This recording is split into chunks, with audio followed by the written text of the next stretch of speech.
Ruská otázka je dôležitá kvôli vojne na Ukrajine a vojna je dôležitá pre celú Európu, pre našu východnú časť Európy osobitne.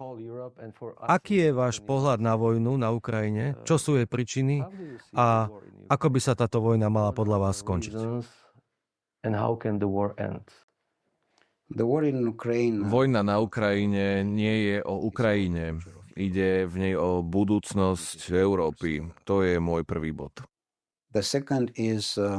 Po druhé, prezident Trump povedal, že každý týždeň zomrie medzi 5 až 7 tisíc mužov, čo je tragédia. Smrť jedného človeka je tragédia. Nikto by nemal zomierať. To je môj názor. No people, they have to be killed. This is my opinion. I wish to remember to you that we are in the third millennium. Dovoľte mi pripomenúť, sme v 3. miléniu. Tí, ktorí hovoria o pokračovaní vojny, považujem ich za choré hlavy. There are sick minds which they are thinking about war and to continue. Or even, the cause, the starting situation of this war, or whatever was happened. Nech sa stalo na začiatku čokoľvek. Chýbal dialog. Nie sme zvieratá, sme ľudia. Keď odmietnete dialog, znamená to, že máte iný záujem. Mier treba presadiť, nepýtať sa na to, nastoliť ho. Means that you have other interest. The peace have to be imposed. You have not to ask. You have to impose the peace everywhere. Koho je to zodpovednosť? It's not about responsible. Exactly this I told you. O tom nehovorím. Pozrite sa na rodinu. Povedzme, že vaša žena nemá rada niečo, čo robíte. To sa stáva. To sa stáva aj mne. Mám preto plakať? Odchádzať z domu? Nie. Dôležitý je dialog.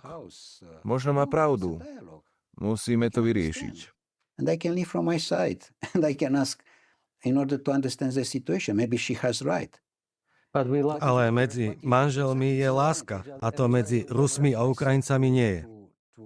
Takže najdôležitejšia je komunikácia a láska aj medzi národmi. Keď čítate Bibliu prvýkrát, druhýkrát, tretíkrát, celých 10 000 stránok, najdôležitejšie posolstvo je láska. After you read one time, and the second time, or the third time, you remain in your mind with one word, love. If the humanity today doesn't understand this word, means that there are other interests. Ak dnes nerozumieme tomuto slovu, to znamená, že sú v tom iné záujmy, alebo náš vzťah Bohu nie je veľmi blízky. So, I have no interest in this subject, because I know only one thing, that in diplomacy and in general... Dôležité je to, že diplomacia môže vyriešiť všetky otázky. Od rodiny k veľkej rodine, čo je štát.